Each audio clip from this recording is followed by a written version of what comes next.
Shalom. Shalom.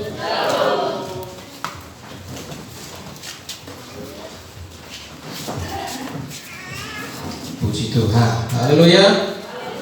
Haleluya. Saudara beri kasih Tuhan. Apa kabar Bapak Ibu? Luar biasa. Amin. Haleluya. Kita nyanyikan dulu satu pujian. Dengar suara Tuhan yang tadi. 1, 2, 3, ya. Dengar suara Tuhan. Sambil tepuk tangan. Selalu manis, biar betul saling. Selalu manis, ayo buat Tuhan sungguh senang-senang, dipanggil Tuhan selalu manis. Membuang diri Di ladang Tuhan saudara, serta Tuhan selalu manis. Amin. Oke, saya undang untuk kita bangkit berdiri. Ada 5 menit sampai angka 11. 5 menit ayo kita nyanyikan sekali lagi dengan girang sorak-sorai. Amin. Dengar suara Tuhan. Haleluya. Dengar suara Tuhan. Amin. Selalu manis, biar pikul amin. Selalu manis, ayo Buat Tuhan sungguh senang-senang, dipanggil Tuhan selalu manis, membuang diri di ladang Tuhan saudara, serta Tuhan selalu manis. sekali lagi kita sejauh Tuhan selalu manis, biar pikul salib selalu manis. Ayo kerja buat Tuhan sungguh senang-senang, dipanggil Tuhan selalu manis, membuang diri di ladang Tuhan saudara, serta Tuhan selalu manis. Manis. Amin. Haleluya. Tepuk tangan untuk Tuhan. Silakan untuk Bapak Ibu. Haleluya saudara. Lagu ini mengingatkan saya akan tahun 2014 saya sekolah kita. Ya. Jadi lagu ini sangat luar biasa. Tuhan urapi dan Tuhan pakai hamba-hambanya. Amin. Amin saudara. Maukah saudara ditempatkan di tempat-tempat tempat-tempat yang sunyi sepi? terpencil. Saudara, aku dikasih Tuhan sedikit kesaksian. Waktu kami sekolah Alkitab nyanyi lagu ini, ada sedikit kata diplesetkan. Jadi kalau dengar suara Tuhan selalu manis, kerja Tuhan selalu manis, membuang di ladang pasoburan. Kalau udah dengar pasoburan nggak ada yang mau ditempatkan. Kalau udah dengar Samosir pedalaman, ya Bapak Ibu pedalaman apa namanya pedalaman? Ada pedalaman yang sangat pedalaman. Kalau sudah udah diam. Kami para murid di sekolah kita. Kenapa? Karena takut ditempatkan di pedalaman. Saudara ketika Tuhan ada sukacita. Amin. Ada sukacita. Amin. Haleluya. Saudara ketika Tuhan ada sukacita besar yang kita terima pada hari ini. Amin. Saudara ketika Tuhan, saya mengajak untuk kita buka Alkitab di Kisah Para Rasul pasal 8 ayat 26 sampai 40. Karena terlalu panjang, kita baca kebenaran firman Tuhan ini. Kita akan baca berganti-gantian. Saya baca ayat yang ke-26, Bapak Ibu ayat seterusnya. Nanti di ayat yang ke-40 kita akan baca bersama-sama dengan suara yang keras. Bapak Ibu, suara keras Bapak Ibu. Jangan nanti bisa makmur. Suara keras ya. Saya mengajak untuk kita mohon izin Bapak Ibu. Mungkin ada yang suaranya serak-serak, saya mohon izin. Kita baca dengan suara keras. Bagi yang sudah dapat, mari kita bangkit berdiri kembali untuk kita baca kebenaran firman Tuhan. Kita hormati ayat kebenaran firman Tuhan yang terdapat di Kisah pasal 8.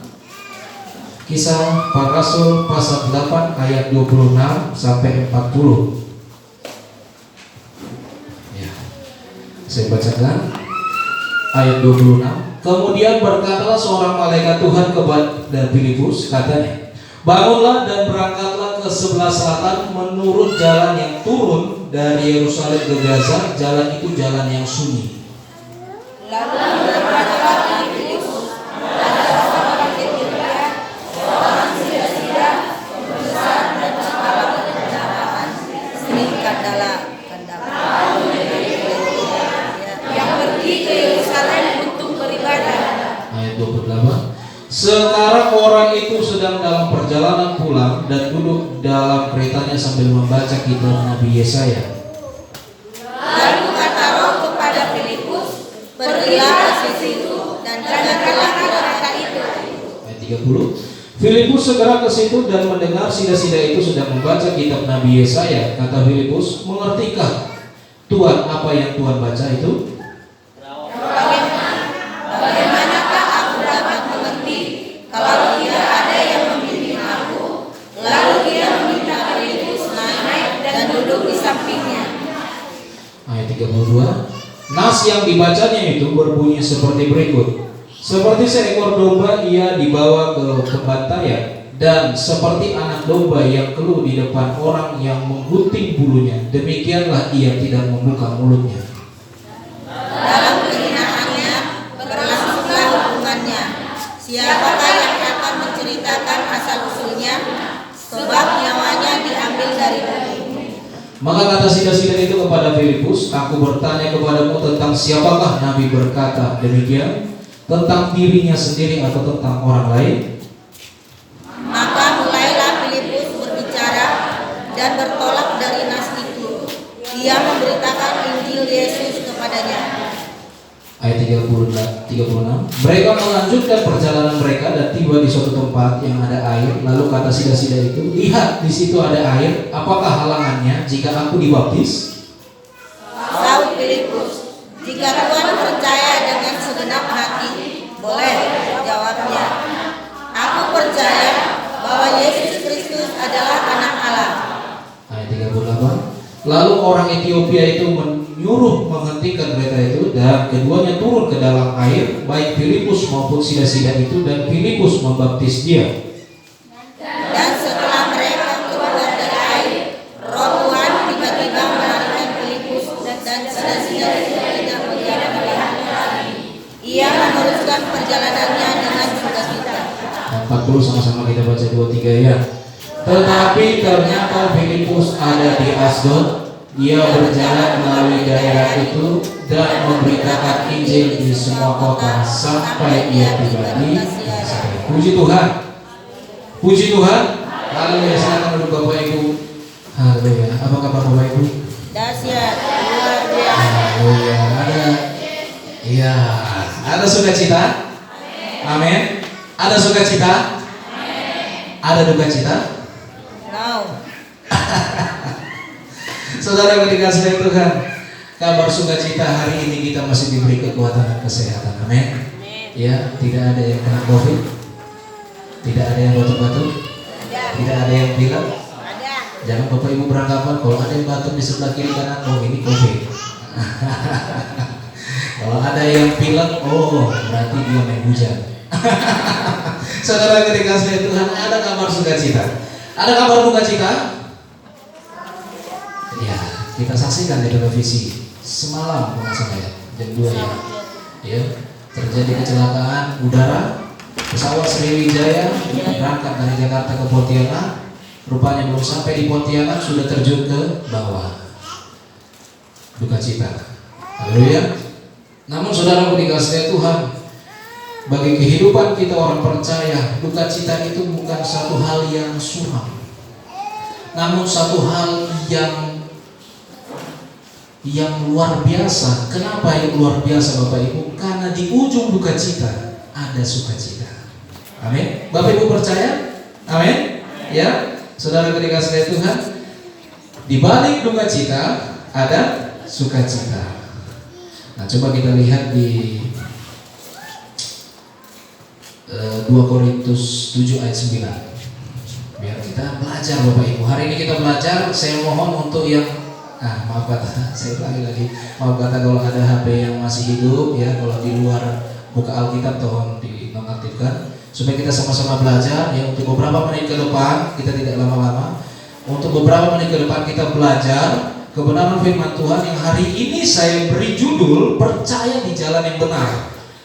Beberapa waktu yang lalu saya memberi judul melangkah di jalan yang benar. Sekarang saya mengajak untuk kita naik satu tingkat lagi untuk percaya di jalan yang benar. Coba kita buka 2 Korintus 7 ayat 9. 2 Korintus 7 ayat 9. Agar hidup kita ini jangan takut-takut kalau ada duka cita.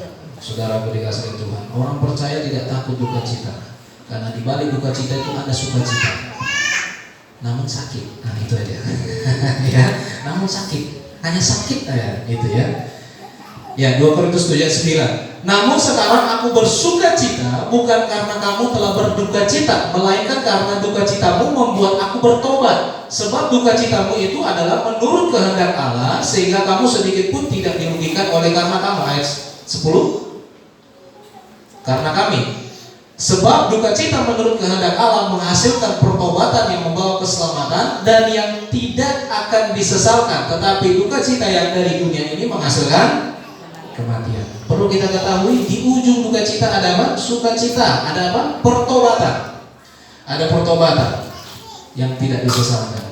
Saudara dikasihi Tuhan. Ya, kalau ada keluarga kita, saudara kita, kerabat kita yang sedang mengalami kesedihan, duka cita mendalam, saudara, mari kita hibur. Jangan kita tambah beban. Amin. Saudara dikasihi Tuhan, ya. Ada sukacita, ada duka cita. Bukan timbal balik. Sukacita lawannya duka cita tidak. Namun di balik sukacita ada duka cita. Sama Bapak Ibu. Di balik duka cita ada sukacita. Ya, saudara dikasihi Tuhan, karena mereka satu. Ya, saudara dikasihi Tuhan ya. Oleh sebab itu saudaraku, mari kita melihat di kebenaran firman Tuhan di Kisah pasal 8 ayat yang ke-26 sampai 40. Kenapa saya membuka kebenaran firman Tuhan ini dan saya mengajak untuk kita melihat kebenaran firman Tuhan ini. Saudara dikasihi Tuhan, ada satu hal yang perlu kita ketahui, bahwasanya ada pertobatan yang besar. Sekali lagi, ada pertobatan yang besar. Amin. Siapa yang di sini sudah dibaptis? Semua sudah dibaptis. Nah, saya mau katakan, siapakah yang di sini belum percaya kepada Tuhan? Artinya gini Bapak Ibu, belum percaya artinya di luar sana kalau ada masalah kita masih datang kepada orang pintar, padahal kita orang pintar, ya. Ya, Bapak Ibu tahu ya, datang ke orang pintar. Ada juga yang ketika datang masalah dia datang kepada orang yang lebih bisa menjamin di luar Tuhan. Ada? Banyak. Gak ada. Ya, saudara dikasihi Tuhan. Ya, ada kabar sukacita. Saya mengajak untuk kita belajar kebenaran firman Tuhan yang terdapat di Kisah 8 ayat 26. Ada pertobatan yang luar biasa. Bukan hanya sekedar dia dibaptis keluar. Oke, dibaptis. Banyak orang yang sudah dibaptis, Bapak Ibu, maaf kata, banyak orang yang sudah dibaptis ketika dia keluar, hanya notabene baptisan itu hanya untuk memenuhi surat-surat untuk kepentingan lainnya. Ketika dia keluar dari air, ya, dia menjalani kehidupannya, rupanya dia tidak meninggalkan kehidupan yang lama. Tetap dia bersahabat dengan kehidupan yang lama. Dia tidak memasuki kehidupan yang baru. Banyak Bapak Ibu. Itu orang yang kurang percaya, hanya status KTP. Nah, hari ini ada pertobatan yang luar biasa. Kenapa ada pertobatan luar biasa? Pertobatan luar biasa yang melibatkan orang kerajaan, orang pimpinan, pemerintah, pimpinan, ya Bapak Ibu, yang bertobat, menerima Yesus, menerima Injil, oleh karena hambanya Filipus membaptisnya, menjamahnya, dan mereka bertobat, mereka pulang dengan sukacita. Saudara dikasihi Tuhan, percaya di jalan yang benar. Ya, ada yang percaya di jalan yang rusak, ada Bapak Ibu, ada. Ada yang percaya di jalan yang rusak, ada. Coba kita lihat jalan depan kita, rusak ada, rusak. Rusak, betul? Rusak. Namun Bapak Ibu percaya lewat garis ini tembus ke Nagojo? Percaya? Percaya? Percaya? Ya, percaya kan? Tembus ke Nagojo. Percaya? Nah, sedangkan ada jalan yang bagus bisa muter dari Tanah Jawa, bisa tembus juga ke Nagojo. Artinya Bapak Ibu ada jalan rusak, ada jalan yang benar. Namun di balik jalan yang rusak ada kebenaran. Amin. Hidup ini udah rusak, jangan ditambah rusak. Betul? Ya. Kalau hidup ini udah rusak, tambah rusak, makin apa? Makin hancur. Ya, saudara dikasihi Tuhan. Sida-sida, perlu kita ketahui sida-sida itu apa artinya? Sida-sida adalah pegawai kerajaan. Ini pengertiannya panjang Bapak Ibu. Ya, tapi kita simpulkan, kita garis bawahi, sida-sida adalah pegawai kerajaan. Nah, coba kita lihat di ayat yang ke-26. Kemudian berkatalah seorang malaikat Tuhan kepada Filipus, katanya, bangunlah dan berangkatlah ke sebelah selatan menurut jalan yang turun dari Yerusalem ke Gaza. Jalan itu jalan yang sunyi. Sebelum saya masuki, seandainya Bapak Ibu didatangi malaikat Tuhan, kita lagi enak kerja. Wah, kerja buat Tuhan selalu manis, cangkul sana cangkul sini, masuk pagi masuk sana. Nah, gitu ya. Tiba-tiba datang malaikat Tuhan lewat suaranya berkata, "Hai Jono, ada tetangga kita, bahaya. Hai Jono, maukah kamu ikut saya?" Siapa ini? Maukah kamu ikut saya? Kamu harus memberitakan Injil ke tengah-tengah Papua. Kenapa di tengah-tengah Papua? Padahal Papua banyak orang Kristen, karena di Papua sana banyak orang ingin memerdekakan sendiri. Ditembakkan ke sana, apa mau? Tiba sampai sana langsung dur. Injil belum diberitakan. Apa mau Bapak Ibu? Kita lagi enak nih kerja. Ini di ladang. Kalau ada yang kerja kantor, wah itu duit. Tiba-tiba Tuhan datang. Hai Jono, mau kamu tinggalkan pekerjaanmu dan kamu memberitakan Injil? Mau? Mau Bapak Ibu? Berat ya. Saudara dikasihi Tuhan. Ya. Filipus, saudara dikasihi Tuhan. Notabene salah satu dari murid Yesus, ya, yang baru mereka beberapa waktu yang lalu guru mereka dipanggil Tuhan. Mereka belum secara dewasa untuk memberitakan Injil kemana-mana. Namun Roh Allah yang langsung mengajak, langsung memindahkan Filipus dari di mana dia berada sampai kemana Roh Allah bawa. Nah, saudara dikasihi Tuhan, ada satu hal yang indah ketika kita ada di dalam Tuhan. Amin. Ya, saudara dikasihi Tuhan. Seperti contoh yang tadi saya katakan, ya, kalau kita diajak, dibawa Tuhan, ayo mari melayani. Maukah kita melayani? Amin. Ya. Kalau diajak Tuhan, ayo kita melayani. Nantilah dulu. Ayo kita melayani. Nantilah dulu. Ayo kita melayani. Ada PK? Ada gajinya? Ada uang titipnya? Uang salam tangannya? Saudara dikasihi Tuhan, melayani kalau sudah pikirannya ke sana, sia-sia. Amin. Ya, saudara dikasihi Tuhan. Filipus Bapak Ibu, Filipus yang notabene orang yang belum begitu dewasa, yang baru dilepas oleh gurunya. Siapa gurunya? Yesus sendiri yang naik ke surga. Dia langsung diajak oleh malaikat Allah, dipindahkan dia dari posisinya ke tempat yang lain. Untuk apa? Memberitakan apa Bapak Ibu? Injil. Saudara dikasihi Tuhan, memberitakan Injil. Nah, saudara dikasihi Tuhan, beberapa waktu lalu saya katakan apa? Satu manusia, satu jiwa saja ditobatkan, beribu laksa malaikat bertepik sorai. Malaikat Bapak Ibu, belum Tuhan, malaikat bertepik sorai, apalagi hati Tuhan. Haleluya. Saudara dikasihi Tuhan. Ya, coba kita kembali lihat ayat 27. Lalu berangkatlah Filipus, hambanya, adalah seorang Etiopia, seorang sida-sida, pembesar, kepala pembendarahan Sri Kandake, ratu negeri Ethiopia.